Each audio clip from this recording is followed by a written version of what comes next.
जीमुतवाहन बाबा की जय। नमस्कार, आप सभी का मेरे चैनल में एक बार फिर से स्वागत है। आइए सुनते हैं जीउत पुत्रिका जितिया और जिउतिया की संपूर्ण कथा। जिउतिया और जीउत पुत्रिका व्रत की एक बहुत ही प्रसिद्ध कथा गंधर्व राजकुमार जीउतवाहन से जुड़ी हुई है।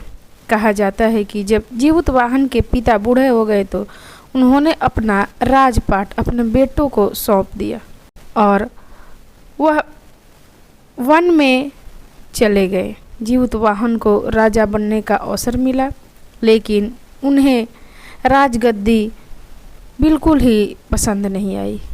उन्होंने राज्य का कामकाज अपने बड़े भाइयों को सौंप दिया और स्वयं अपने पिता के सेवा करने के लिए जंगल में रहने लगे। जंगल में रहते हुए जीउतवाहन का विवाह मल्यवती नाम की राजकुमारी से हो गया। एक दिन वे जंगल में घूम रहे थे, तभी उन्हें एक बूढ़ी औरत जोर जोर से रोती हुई दिखाई दी। जीउतवाहन ने उनसे पूछा, माँ इतना दुखी क्यों हो? तब उस महिला ने बताया, मैं नागवंश की स्त्री हूँ, मेरा एक ही बेटा है और मैं उसके बिना जी नहीं सकती, लेकिन हमारी प्रतिज्ञा है कि हर दिन अपने वंश का एक नाग पक्षियों के राजा गरुड़ को बलि स्वरूप में देंगे। आज मेरे बेटे शंखचूड़ की बारी है। यह सुनकर जीउतवाहन ने उसे शांत करते हुए कहा, माँ चिंता मत कीजिए, आज आपके बेटे को कुछ नहीं होगा, उसकी जगह मैं खुद अपना बलि दूंगा। इसके बाद जीउतवाहन ने उस महिला के बेटे शंखचूड़ से लाल कपड़ा लिया और बलि स्थल पर जाकर लेट गए। जल्द ही पक्षी राज गरुड़ वहां पहुंचे। उन्होंने लाल कपड़े में ढके हुए जीउतवाहन को नाग समझ लिया और अपनी चोंच में दबाकर पहाड़ की ऊंचर शिखर पर लेकर गए। लेकिन जब गरुड़ ने देखा कि उनकी चोंच में दबा जीव लगातार कराह रहा है और रो रहा है, तो उन्हें आश्चर्य हुआ। उन्होंने तुरंत पूछा, तुम कौन हो और यहाँ क्यों आए हो? तब जीउतवाहन ने पूरी घटना बताई कि जिस तरह उन्होंने नागवंश की स्त्री से वादा किया और उसके बेटे की जगत रक्षा के लिए खुद बलिदान के लिए तैयार हो गए। यह सुनकर गरुड़ जीउतवाहन की निस्वार्थ भावना और बहादुरी से बहुत ही प्रभावित हुए। गरुड़ ने न केवल जीउतवाहन को छोड़ा, बल्कि वचन दिया कि अब से वे कभी नागों से बलि नहीं लेंगे। कहा जाता है कि तभी से संतान की रक्षा और लंबी उम्र के लिए जीउतवाहन की पूजा और जितिया व्रत की परंपरा की शुरुआत हुई। इसी क्रम में दूसरी कहानी आइए सुनते हैं। जितिया की प्रसिद्ध कथाओं में से एक चील सियारिन की भी कथा बहुत ही प्रसिद्ध है। कहा जाता है कि नर्मदा नदी के किनारे एक जंगल में एक पाकड़ का पेड़ था। उस पाकड़ के पेड़ पर एक चील और एक सियारिन दोनों रहती थी।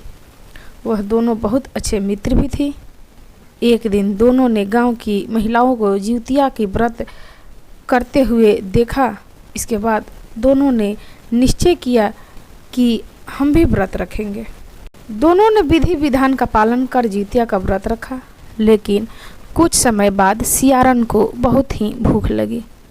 वह भूख सहन नहीं कर सकी और चोरी से जाकर उसी दिन उस राज्य में एक प्रजा की मृत्यु हुई थी।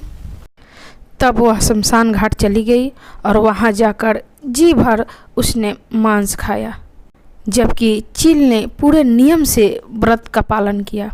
अगले जन्म में दोनों बहन एक राजा के घर में जन्म ली।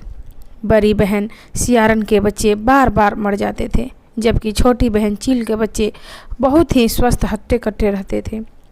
जलन के कारण बड़ी बहन ने कई बार अपनी छोटी बहन और उसके बच्चों को नुकसान पहुंचाने की कोशिश की, लेकिन सफल नहीं हुई। अंत में जब उसने अपनी गलती का एहसास हुआ तो उसने भी जितिया का व्रत बहुत ही विधि विधान सावधानी पूर्वक किया।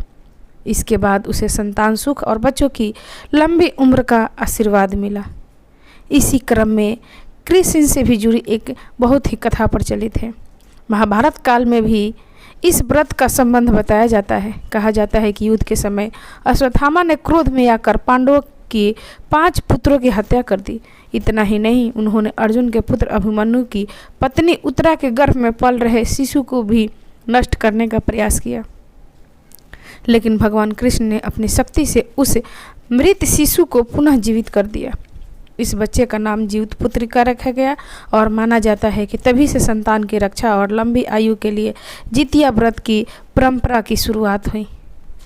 तो ये थी जितिया व्रत की 3 कथाएं। आपको कैसी लगी? अच्छी लगी तो इसे लाइक करें, शेयर करें, मेरे चैनल को सब्सक्राइब करें। कथा सुनने के लिए आप सभी का धन्यवाद। नमस्कार। एक बार प्रेम से बोलिए जीवत वाहन बाबा की जय।